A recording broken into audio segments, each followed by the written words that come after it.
2 back-to-back FNCS wins, a second place, and a global championship win, and officially Peterbot and Pollo have now split. Now, after the dual cash cup yesterday, where Cold and Peterbot absolutely dominated with 3 out of the 6 wins, and a second, first, 22nd, first, and 7th, with a grand total of 51 eliminations, Peterbot came out and finally said what his true options are going to be in the future. Now this comes surprising after last week's performance with Peterbot and Pollo. Even though they won the duo cash cup, there were some things said in that cash cup, and there was some tension between them in that cash cup as well. And now Peterbot has officially said that he is no longer going to be playing with Pollo in trios. Now, it's a little bit preemptive, if I'm being honest, since trios is in 5 months, and we just don't know what the trio meta is going to be. But he had some reasons why exactly he thought that Pollo wasn't the right fit for his trio. Now, the first thing that he said was that his playstyle, or that Peterbot's own playstyle, wasn't good enough to play Tarper only in a trio. He wants to utilize his fragging skills in other aspects of the gameplay,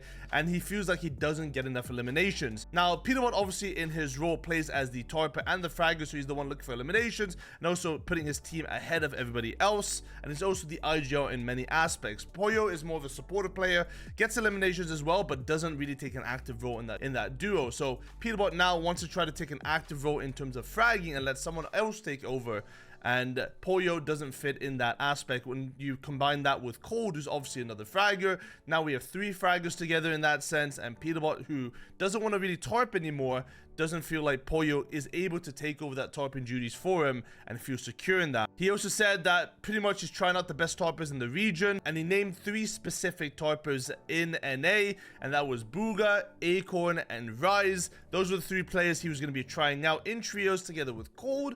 But his eyes already set on Boog, and he said that Booga was the one that he probably wanted to play with. He called him the GOAT. Obviously, Booga, the trio FNCS winner, and has won many FNCS before in trios as well. Very, very good player, very, very good Tarper. Hasn't had the most success in duos recently, so there was a lot of criticism from Peterbot's chat when he announced this, saying El Booga and stuff like that, because obviously he hasn't had the best performances in LAN and in online placements overall, at least in the way that we expect Booga to perform overall. That is going to be an interesting to see how Booga is going to be able to transition back into trios, but when Booga was playing trios, obviously a very well-rounded LGL, and he's a very, very good Tarper. Now, it's very interesting that this split from Pollo has already been done 5 months in advance before we probably have another FNCS. Potentially we're gonna have trio tournaments in OG Fortnite, but there's not a guarantee, so this is very, very early. There's still a lot of tournaments going on in terms of duos as well, and obviously I don't know if they're gonna play any duo tournaments together in the future, but probably not if this is the case. But I do understand Peterbot's reasoning in this case.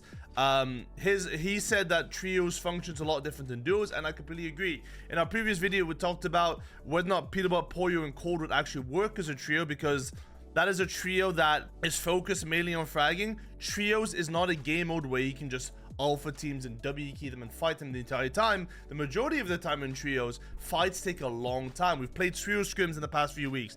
Any single fight that's taken doesn't end in 30 seconds. It takes at least a minute. It takes 2 minutes. You're going to get third party. Even if you have the best fighters in the region, these fights take ages. So you're going to be focused more on the late game than any of the mid game aggression.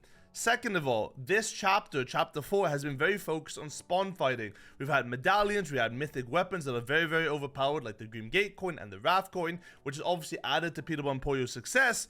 When we go into trios, who knows what kind of meta Epic's going to be adding, and therefore being a good spawn fighting trio might not be the only skill that you need, right? You might not have all those advantages of spawn that you got in chapter 4, that you got in chapter 5. Now in chapter 6, maybe the entire meta is just like chapter 4. Maybe we have katanas, maybe we have rocket rams, things like that. Not the exact same items, but maybe a similar meta to that, where every single player or every single team on the map has the same movement item, and you have to rely on consistency over offering the best drop spot on the map. Maybe all the drop spots are completely even. From that perspective, it makes sense that you want to try to make your team a lot more consistent and try to build a trio that is able to make it to late game consistently, not relying on more overpowered draw spots, and trying to become the best trio possible, with Cold and Peterbot on the back trying to find elimination, trying to find refreshes, and Booga, who knows very well how to tarp in trios, playing that consistency and going to put them in good situations. I've said it before on the podcast that I'm on, Fantasia, and I still remain true in the fact that I think Peterbot and Pollo had their issues. They obviously were the best duo of all time in the past few seasons, but in terms of consistency, sometimes the mistakes were there. So when you transfer that over to trios, well, you just have to be consistent, because every single player and every single team has 5-5-5 max mats into end moving zones. You know, you're not going to be relying on fragging as much. You're going to be relying on that person to take you towards final moving zone and getting towards those heal offs depending on the meta. On the other hand, support players in trios have been very, very good in past times. We know players like Anas and Teak have been very successful in trios, and maybe a player like Pollo is the perfect fit, but obviously, Peterbot maybe selfishly here wants to become a fragger, wants to see the eliminations. He talked about the fact that Pollo had more eliminations than him and Cold combined in trio scrims, and that maybe Peterbot's not really going to his full potential, but that's from his perspective, so we don't really know how exactly it's going to work until we actually get trio tournaments, because current trio scrims don't paint the full picture overall. The one thing I don't like about this is, obviously, like I said, it's very early days. We don't know what the meta is going to be. Why not try Pollo for one season at least, right? Unless we're going to try to go for perfection, but you know, there's many weeks of duo and trio cash cups in chapter 6 probably that you're able to test out these things. You don't have to drop a person right now unless Booga's an ultimatum and Booga's says now or never, you want to play with me, we go for it. But I really doubt that. So it's a little bit early, but I do like the moves being made already. We're already thinking ahead, and honestly, whether or not it's a bad idea, I do think that potentially the way that Peterbot's thinking about trios' game mode might be a step in the right direction in terms of finding the consistency in their playstyle and not relying as much on the off-spawn situations. Now, another thing that's been on the radar so far is the talk about bullet drop and hitscan weapons on Twitter. There are a few tweets made now that the Stark Rifle has made a comeback, talking about how Epic has ruined the game with bullet drop being added to the game, and alongside that, we have heard from a few pro players at global championships. A lot of pro players were spoken to by Epic employees talking about the possible return of hitscan weapons. Now, this is an interesting discussion because a lot of people are divided on this topic. Now, if you don't know what hitscan weapons are, essentially a hitscan weapon was pre-chapter 5, essentially where players, if you shot a bullet at another person, the bullet would not have travel time anymore. Essentially, you shot a bullet, and if it was on the target, it would instantly hit them with no delay. Now, in Chapter 5, Epic added projectiles to bullets, basically meaning when you shoot a bullet, it has a slight travel time, and you can see that when you shoot your gun, and it's going to travel to hit a player, making it a lot harder to hit people from range, and make it a lot more skilled in order to hit people from range as well. Now, this is a controversial change since it does nerf a lot of people, mainly the controller players. I made a tweet this week talking about why or why not people would want bullet drop back, and the majority of people that wanted it back said it is impossible to hit people on controller because obviously when you have aim assist, it locks onto the player, not ahead of the player, therefore making it pretty hard to hit bullets from range on controller.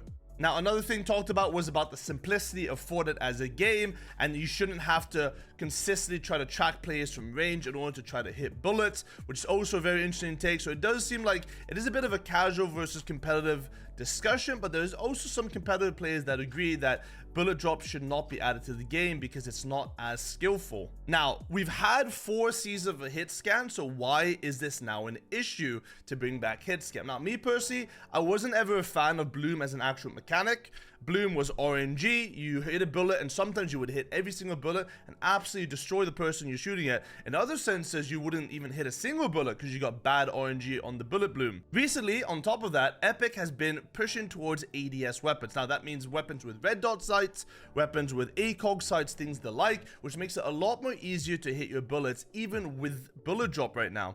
Now, obviously, we have the upgrade stations around the map. This is a mechanic that Epic is very proud of. They introduced it in Chapter 5. It's something that's not going to be going away probably in the future seasons of Fortnite, so that's there to stay. Therefore, red dot weapons are also here to stay. And now, if you have hit scan, which is already instant bullets, no delay on shots, plus a red dot sight, which makes it very, very easy to hit your bullets in a single lobby or any competitive lobby, you are never missing a shot. We saw this back in the day with the MK7 metas. Shots were so easy to hit. It was probably one of the worst metas we've ever played because you would rotate and you would get 3-2-1, and every single time without hesitation you would die. There was no countering it. probably because of the high fire rate of the MK7s, but we also had the other red dot weapons, which made it very easy to 3-2-1 and to aim, and you would probably get double dinged. So shots like that and weapons like that are very, very problematic when you combine that with Hitscan, which makes it, you know, virtually impossible to miss your shots because there isn't really that much bloom in it.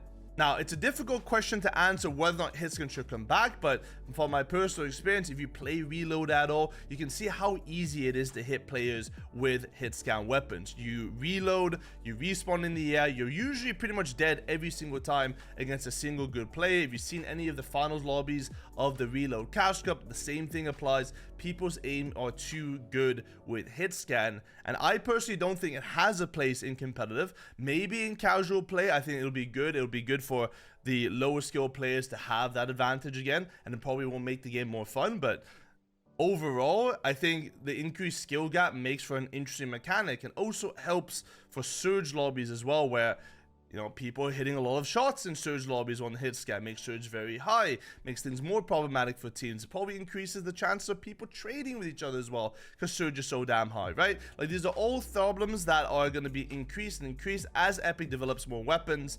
We all know how strong weapons were with Hitscan. Things like Deagles are going to be coming back. Mammoth pistols pre-bullet drop are very, very strong. These are all weapons that are going to be coming to the game in the future.